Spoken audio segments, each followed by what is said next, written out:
Welcome to Global Business Insights, where you get more details behind the business headlines and latest data shaping how economies all over the world are evolving. Investors are still on edge in the world's largest economy as we again saw all key US stock indices ending lower yesterday on concerns that the Federal Reserve could push further its kickoff in cutting interest rates.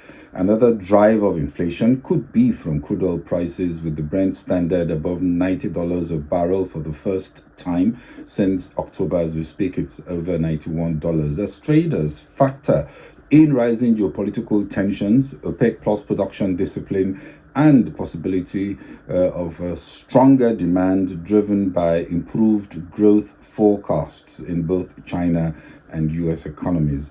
We also got more comments from Fed senior officials, with Minneapolis Fed President Neil Kashkari commenting yesterday afternoon that he wondered if the central bank should cut rates at all if inflation remains sticky.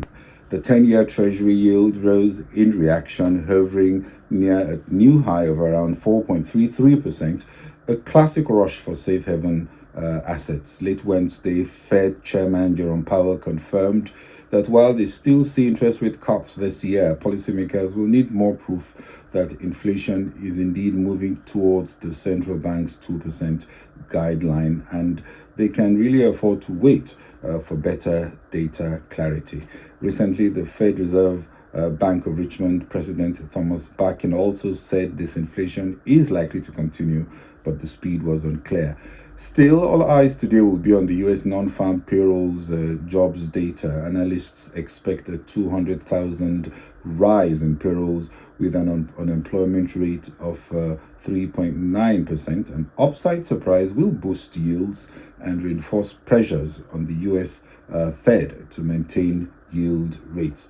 We got a beat on the ADP data on Wednesday. Note that while the ADP report focuses solely on the private sector, the non-farm payrolls US jobs report provides a broader view by encompassing both private and government employment data and has more weight with Fed analysts.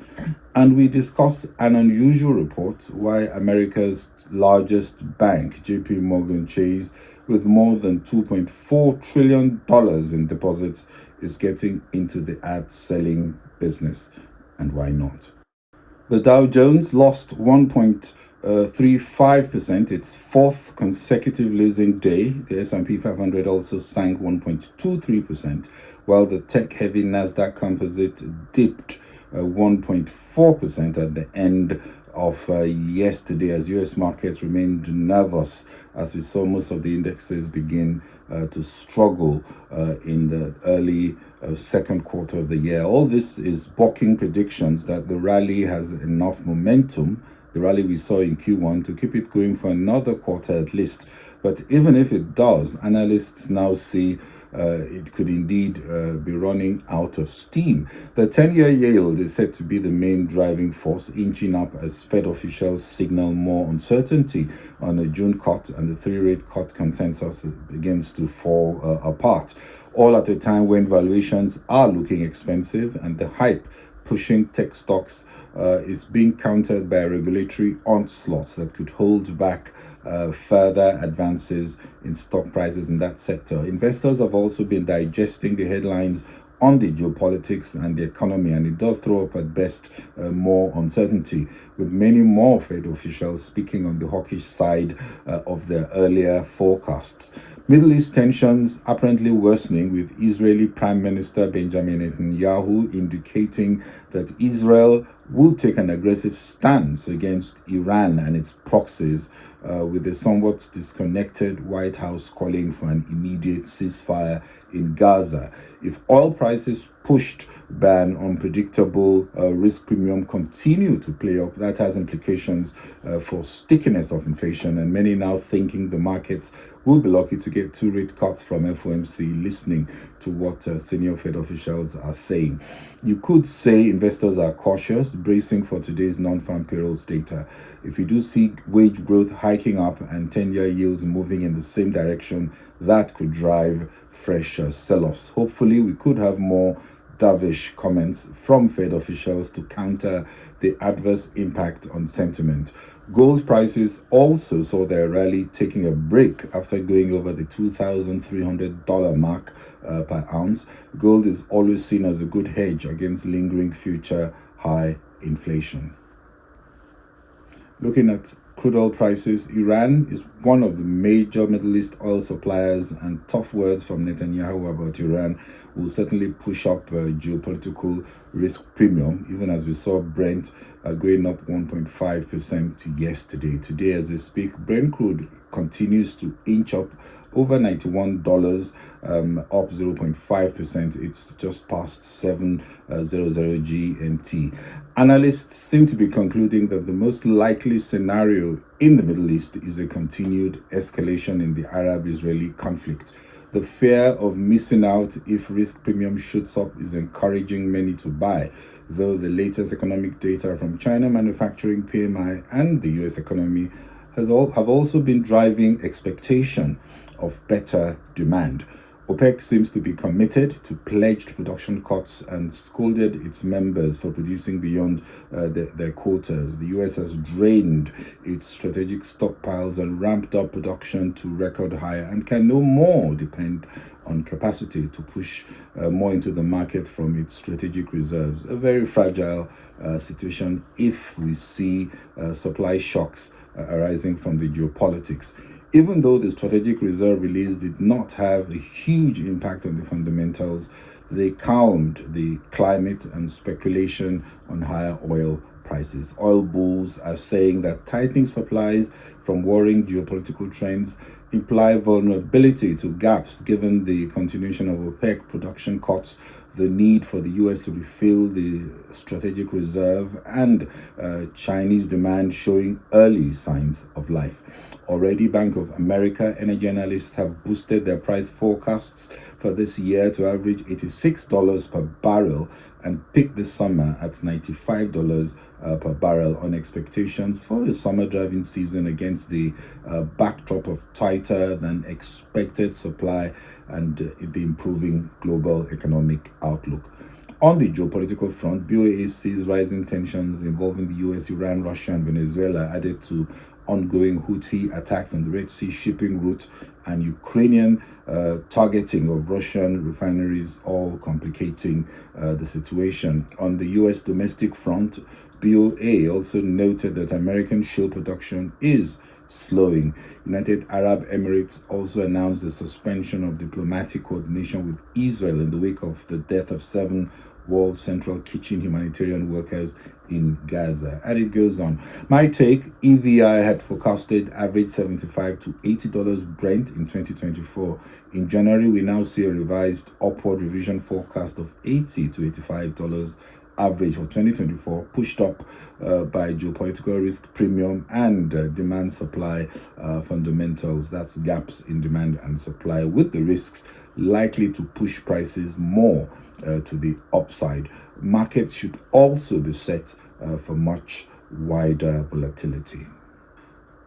Analysts say that there is a 75% chance that in the US, the non-farm payrolls data that will come out today will fall within plus or minus 10% range of Wednesday's ADP data, which we saw beating expectations.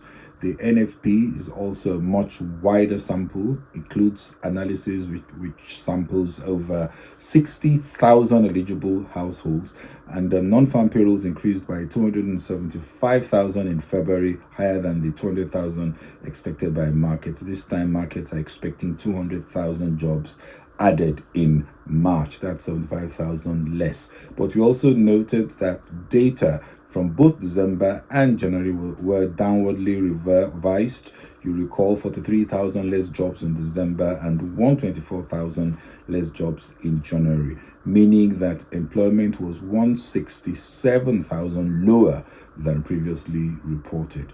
Year-on-year wage growth expected to be 4.1% in March from 4.3% on a month-on-month, expected to be 0.3% up from 0.1% in the previous month. Unemployment expected to be about 3.9%. If we do get an NFP print, and the hourly earnings growth reading pretty much as expected. That may not move sentiment, but a sense of a hot labor market could lead to another hawkish reassessment of the likelihood of a June rate cut at the FOMC meeting. America's largest bank, JP Morgan Chase, with more than $2.4 trillion in deposits, has launched a new unit, Chase Media Solutions, to help brands target its 80 million customers based on their spending patterns and history. Chase Media Solutions will offer personalized advertising and will also incentivize customers to welcome use of their information with cash backs.